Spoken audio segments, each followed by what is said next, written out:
why is it so important to make this switch from us thinking what is wrong with you to what happened to you? Well, let me answer that, because I first came across this question of what's happened, what happened to you when I was doing an interview with Dr. Bruce Perry a couple of years ago for 60 Minutes story I was doing. Now, I've known Dr. Perry for over 30 years. I first started interviewing him in the early 90s, late 80s, early 90s on the Oprah show, when we were talking about raising children and how important it is those first 0 to 6 years. So I've been hearing about what it means to nurture and support the brain early on. It wasn't until that conversation a couple of years ago. I don't know whether, I think it's because of where I was in my life at the time.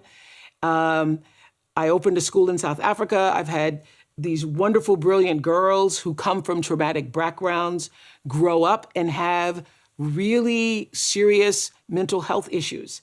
And I was trying to, at the time, figure out, what are we doing wrong at our school? Something's really wrong here.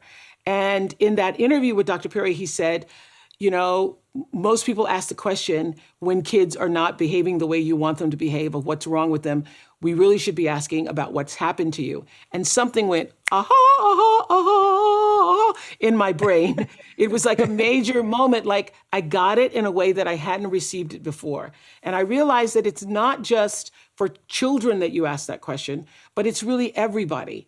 And that moment, Bruce, as I've said to you many times, Dr. Perry, changed the way I saw my relationships, how I saw my own life, how I interacted with people, and even in politics, where it was so crazy in the past 4 years, and everybody's always talking about what's wrong, what's wrong, what's wrong. I would always say, I wonder what happened to that person. I wonder what happened to them younger that caused them to be this way. So all of the labels that you just gave, Jay, there's a world of labels. There is, overachiever. There's, obsessive compulsive moms, soccer moms. There is the desire to, please people all the time. There's a multiple labels that refer back to what happened to us. And so I will just say this. One of the things that Bruce says in the book, each of us comes into the world with our own worldview.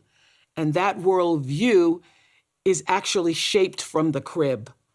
And you get from the world what you project into the world, and you project into the world what you were raised with and what you were raised around. So that's why what happened to you is the essential question.